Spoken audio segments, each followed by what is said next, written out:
अभी तक आपने सुना पीले पन्नों से का अध्याय 2 का 7वां भाग। अब 8वां भाग आपका स्वागत है। सवा किनारे वो रोमांचक यात्रा। डलहौजी के इंटरव्यू की दिनांक को ही बैच के अनेक स्टूडेंट्स की एक प्रतियोगितात्मक परीक्षा थी। मुझे लगा कि इंटरव्यू यदि कुछ दिन पीछे हट जाए तो इन बच्चों को मेरे रुकने से लगेगा कि मैं परीक्षा से पहले इनके साथ था। 1 या 2 दिन ही बीता था कि रजिस्टर्ड डाक से सूचना मिली कि इंटरव्यू की तारीख 1 सप्ताह बढ़ा दी गई है। ऐसे संयोग मेरे साथ अनेक बार हुए। मेरे लेखों की एक फाइल रुड़की में ही रह गई थी, तो एक शाम मैं पठानकोट से रुड़की के लिए बस द्वारा चला। वर्ष 1998 में भी पंजाब आतंकवाद की झेल रहा था। याद आता है उस समय मैं सायकालीन ऐसी बस को पराया चुनता था जो पंजाब की हो और जिसका ड्राइवर एक सिख हो। इसके 2 कारण थे। पंजाब की प्रत्येक बस बहुत सुगठित व साफ सुथरी होती थी, आज भी होती है, और उनमें शाम ढलते ही सिख ड्राइवर हो तो पक्का ही गुरुवाणी, शब्द, कीर्तन टेप रिकॉर्डर में लगा दिए जाते थे, जो वाहे गुरु की सुगंध पूरी बस में व्याप्त रखते थे। उस शाम भी मैं ऐसी ही बस में था। सफेद वस्त्रधारी वे ड्राइवर सिख थे, चेहरे से पूरे आध्यात्मिक। पठानकोट से बस नगलभुर होते हुए ही आगे बढ़ी और थोड़ी ही देर में शाम विदा होने लगी। ड्राइवर साहब ने गुरवाणी का कैसेट लगा दिया। हम ऊना मार्ग पर थे। ऊना हिमाचल प्रदेश का एक जिला मुख्यालय है। वर्ष 1972 से पूर्व कांगड़ा जिले के 2 विभाजन किए गए, हमीरपुर और ऊना। एक कांगड़ा तो रहा ही। आज ऊना को व्यावसायिक मीडिया के कारण एक बड़बोली अभिनेत्री के नाम से जाना जाता है, परंतु उस समय तक ऊना आते ही अनेक यात्रियों के सिर देर तक श्रद्धा से झुके रहते हैं। कारण वहां का बेदी परिवार, जिनके पूर्वज कलाधारी कहलाते थे और मान्यता है कि वे गुरु नानक जी के वंशज हैं। ऊना का बस स्टैंड उन दिनों बहुत छोटा था। उसका एक ही गेट था जिसमें से बसेस अंदर जाती और बाहर निकलती थीं। वर्ष 1972 में जिला मुख्यालय बन चुके ऊना का अंतर प्रांतीय बस अड्डा पिछड़ा क्यों था, आप समझ ही सकते हैं। ऊना में रोपड़ व चंडीगढ़ के लिए जाने वाली बसेस 20-30 मिनट के लिए रोक ली जाती थीं। अब 5-6 बसेस की सवारियों को गहन तलाशी के बाद कोशिश की जाती थी कि एक बस या फिर 2 में चढ़ा दिया जाता था, सामान उनका उन्हीं की बसेस में रहने देकर, और सम्मिलित सवारियों वाली बसेस को बीच में रखकर आगे पीछे सवारी वहीन बसेस रखकर एक कानवाई रक्षार्थ दल बना दिया जाता था। सभी बसेस के अंदर की लाइट्स ऑफ रखी जाती थी। प्रत्येक बस में आधुनिक हथियारों से लैस 4-4 पुलिसकर्मी होते थे। ये कानवाई निकलता था सतलुज नदी के किनारे होता हुआ पंजाब के रोपड़ और फिर आगे चंडीगढ़ जाने हेतु। वस्तुतः वो मूल सतलुज ना होकर उसकी एक सहायक नदी है सवां, परंतु सभी उसे सतलुज ही कहते थे। वो क्षेत्र आतंकवादियों की दृष्टि से अति संवेदनशील क्षेत्र में आता था, परंतु जिंदगी का सफर रुकता कहां है। सवा किनारे लगभग 45 मिनट का सफर यूं ही तय कर सवा पार कर बसेस प्रवेश करती थीं पंजाब के रोपड़ क्षेत्र में। जहां एक स्थान पर सारी बसेज रोककर सवारियों को उनकी बसेज में भेजा जाता था और वे पुलिसकर्मी उधर से ऊना आती बसेज में इसी प्रकार सवारियों को कानवाई के रूप में लाते थे। मात्र 45 मिनट के इस सफर में यात्री मानो एक पूरा जीवन जी लेते थे। अधिकांश पूरे रास्ते कोई ना कोई मंत्र या पाठ जपते रहते थे। वो पूनम की रात थी। समा का जल स्वच्छ दिख रहा था। मैं खिड़की के किनारे बैठा उस जल में घुले अलगाव और रक्त के अंशों को देखने का प्रयास कर रहा था। 5 नदियों की एक पावन भूमि भय में थी और मैं सोच ये भी रहा था कि भय वस्तुता किन किन के कारण एक दिन भयावह हो जाता है।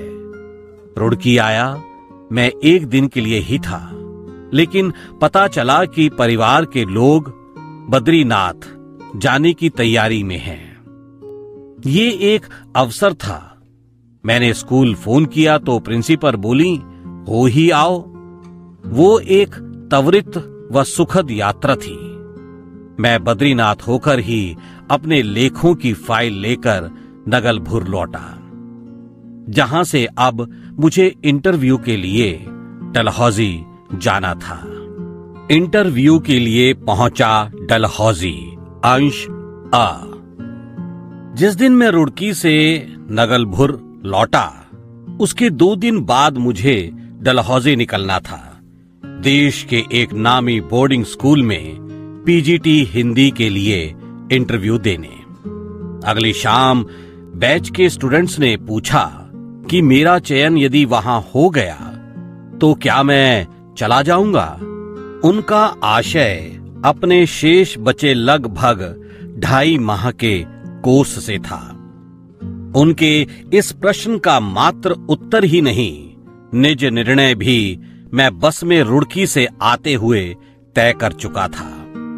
उस समय मैंने उन्हें यही कहा, आप लोगों का कोर्स पूरा करके और आप सबकी संतुष्टि के बाद ही मैं कहीं और ज्वाइन करूंगा। स्वाभाविक रूप से अनेकों को मेरा उत्तर झूठा ही लगा।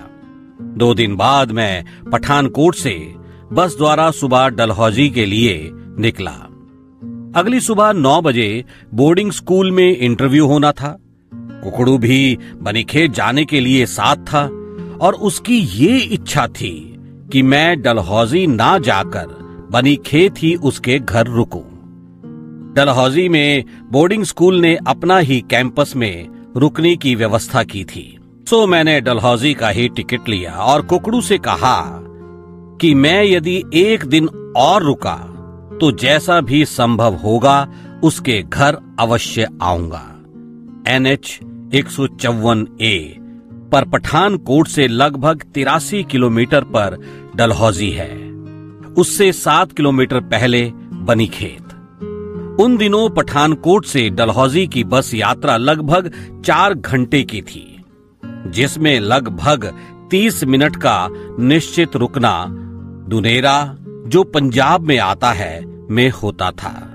दुनेरा आम पापड़ के लिए प्रसिद्ध है। बस सड़क के किनारे ही खड़ी हुई और मैं कुकड़ू के साथ नीचे उतरा।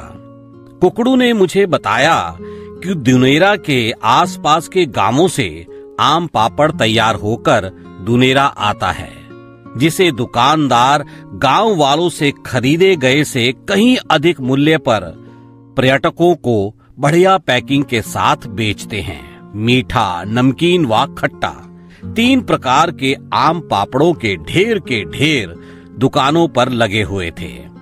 कुकड़ू ने कहा कि आम पापड़ वो लेगा, क्योंकि उसे वे दुकानदार वहीं का होने, बोली व चेहरे से जान वही आम पापड़ छपे रेट से काफी कम मूल्य पर दे देंगे। मुझे खाने ही कितने थे। कुकड़ू ने घर के लिए पर्याप्त लिए। उनमें से 1-2 पीस मैंने खाए।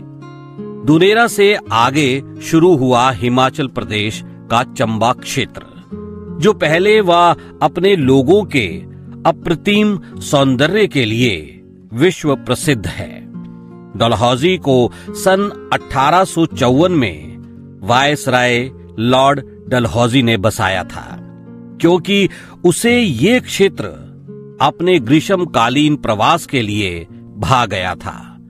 भंगोरा, बरकोटा, पोटरीन व कथलगढ़, इन 4 पर्वतीय क्षेत्रों का सम्मिलन कर डलहौजी की स्थापना की गई। वर्ष 1961 तक डलहौजी गुरदासपुर पंजाब के अंतर्गत आता था, परंतु वर्ष 1966 में इसे चंबा जिला हिमाचल प्रदेश को दे दिया गया।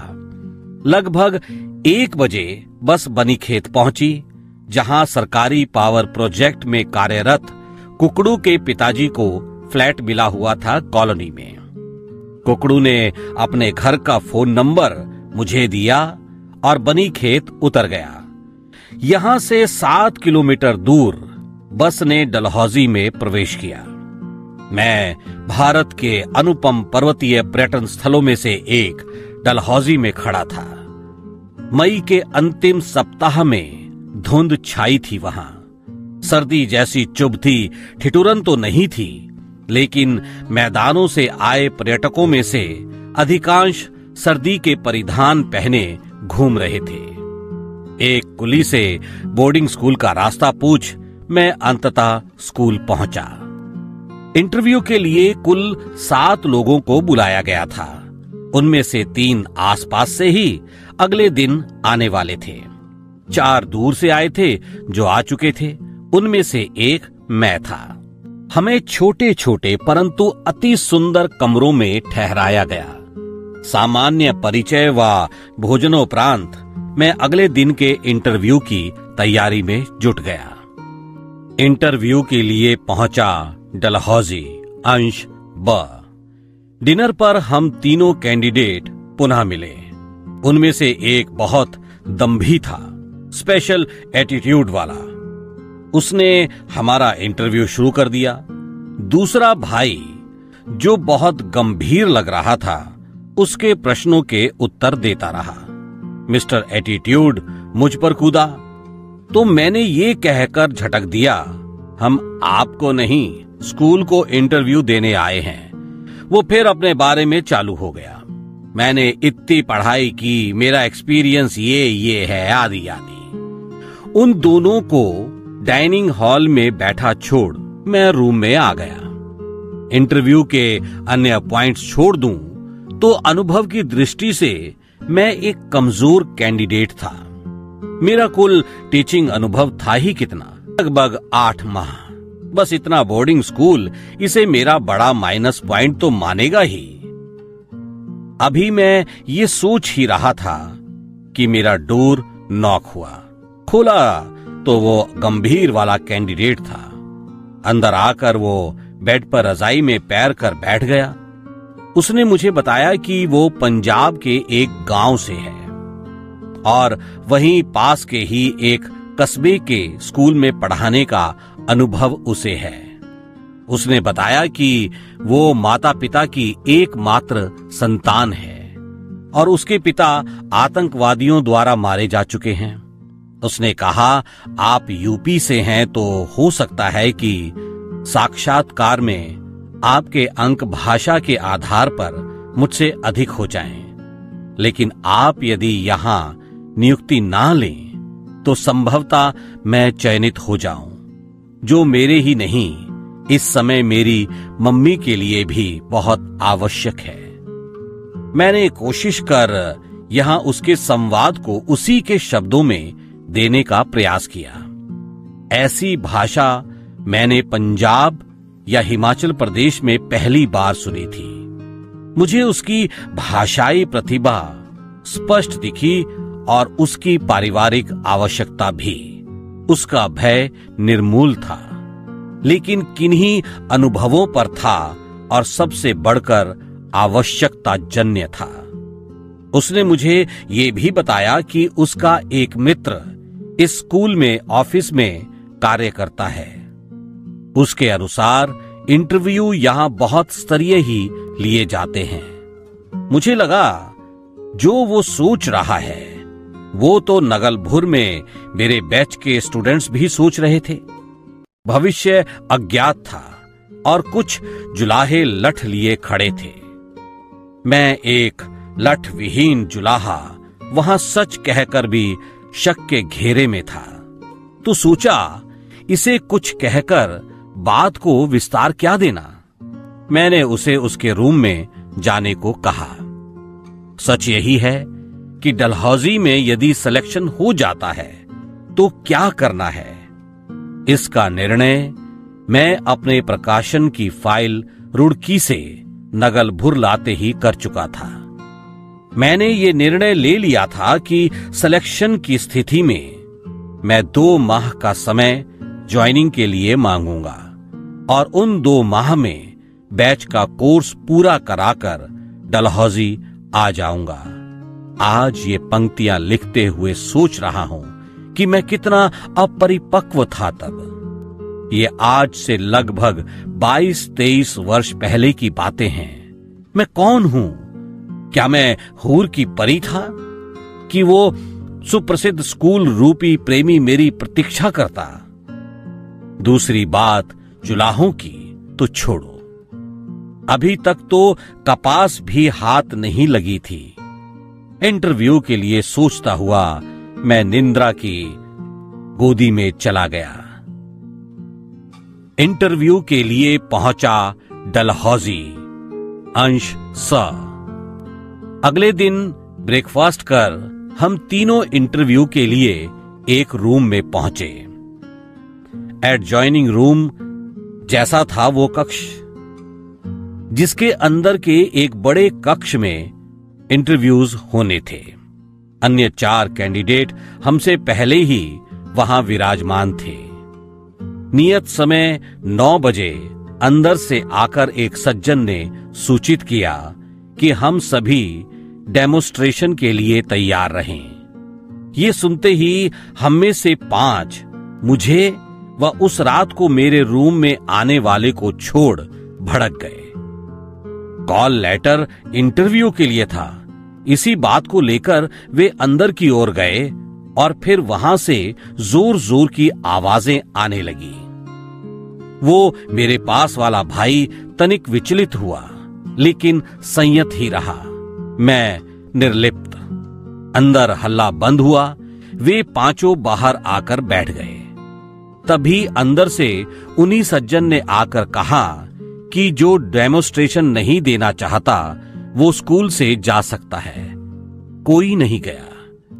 डेमोस्ट्रेशन देखा जाए तो इंटरव्यू का ही एक पार्ट है, परंतु कुछ की आदत ही अलग होती है। मुझे लगने लगा कि अब मामला 7 में से 1 का नहीं, 2 में से 1 का ही रह गया है। क्रमों की सूचना हमें दी गई।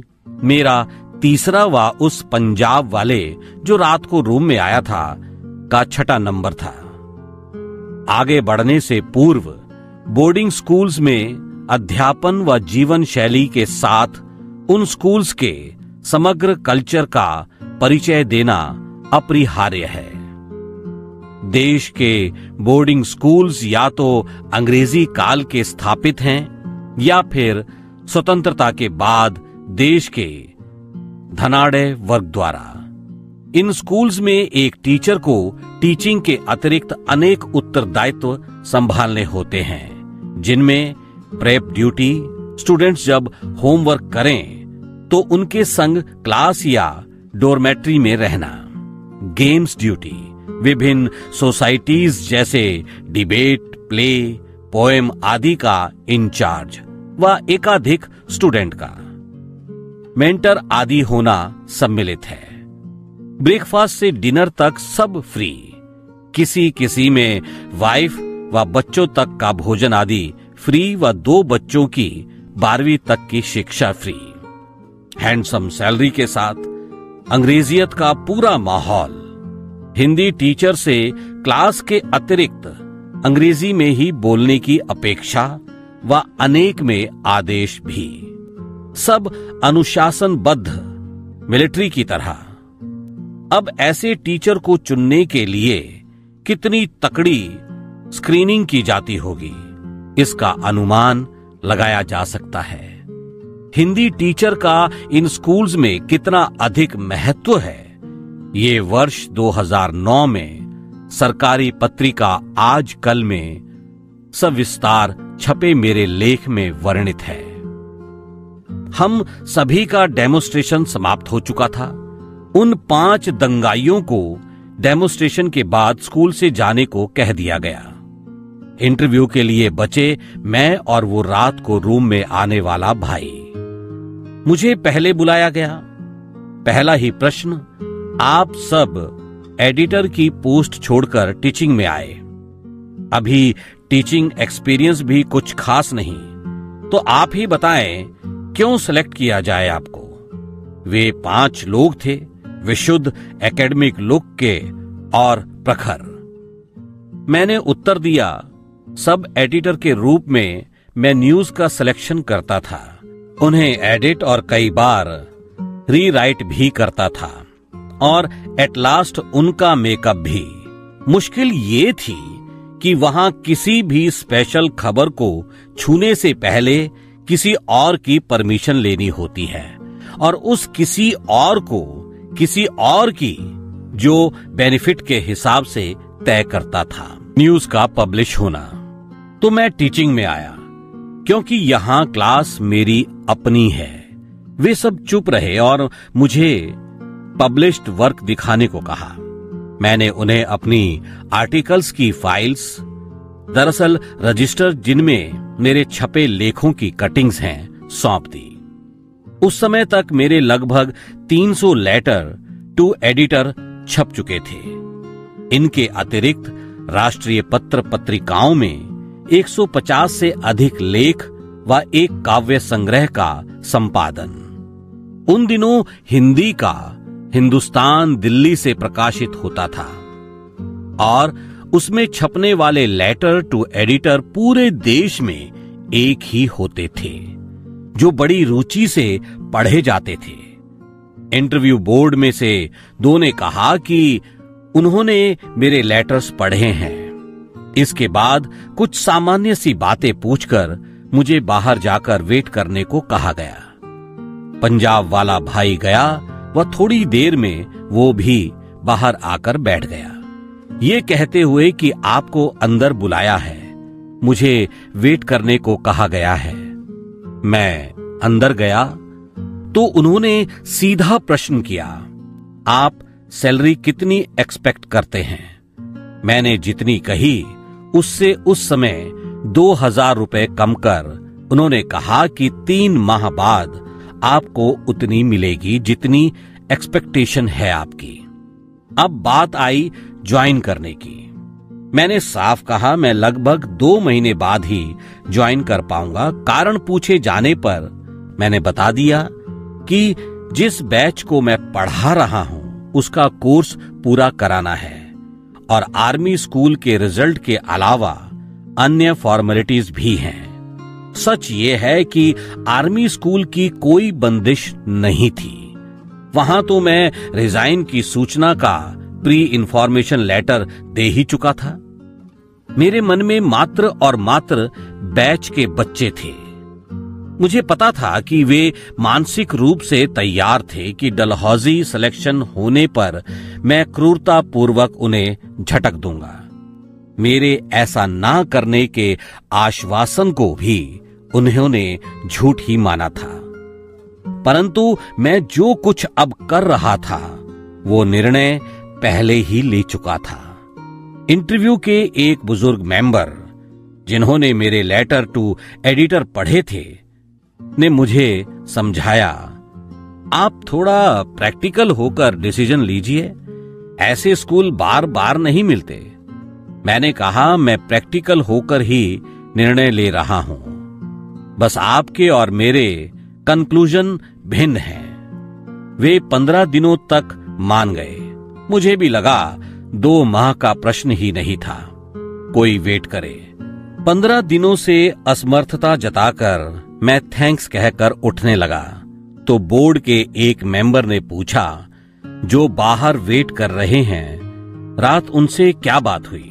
स्पेशली बोर्डिंग स्कूल में जॉब हेतु आगे जाने की तैयारी करने वाले ये ध्यान रखें कि स्कूल यदि आपको कैंपस में इंटरव्यू से पहले ठहराता है तो ये उसके सूक्ष्म निरीक्षण का एक हिस्सा होता है, कोई सामान्य बात नहीं। ये ज्ञान मुझे भी तभी हुआ जो बाद में जब मैं देश के 2 उत्कृष्ट बोर्डिंग स्कूल्स में HOD हिंदी हेतु सिलेक्ट हुआ व अनेक में इंटरव्यू बोर्ड्स का मेंबर बना तो बहुत सहायक हुआ। मैंने उन्हें उत्तर दिया। बात कुछ खास नहीं हुई, लेकिन मुझे लगता है वे मुझसे कहीं योग्य हैं। बोर्ड के बुजुर्ग मेंबर खड़े हो गए। जो अनवरत आशीष उन्होंने दिए वे आगे की अनवरत सफलताओं में अपना प्रभाव दिखाते सुस्पष्ट हुए। बोर्ड के एक मेंबर ने बताया कि मेरे बाद वे उन्हें ही चुनने जा रहे हैं। मुझे ये भी कहा गया कि मैं यदि चाहूं तो कुछ दिन कैंपस में रुककर डलहौजी और आसपास घूम सकता हूं। उन सभी को धन्यवाद कहकर मैं रूम से बाहर की ओर चला तो उन्होंने उस पंजाब वाले भाई को अंदर आने का संदेश देने को कहा। वो बहुत उदास सा बैठा था। मैंने उसे कहा, जाइए PGT साहब, बोर्ड आपका वेट कर रहा है। वो खिल उठा और तेजी से अंदर की ओर चला गया। स्कूल के फोन से मैंने कुकड़ू को शाम को बनीखेत उसके घर आने का फोन किया। रूम पर आकर मैंने बैग उठाया और निकल पड़ा, जितना हो सके उतना डलहौजी घूमने। पीले पन्नों से अध्याय 2 का 8वां भाग समाप्त होता है। आगे की कहानी सुनने के लिए सुनते रहिए अध्याय 2 का भाग 9।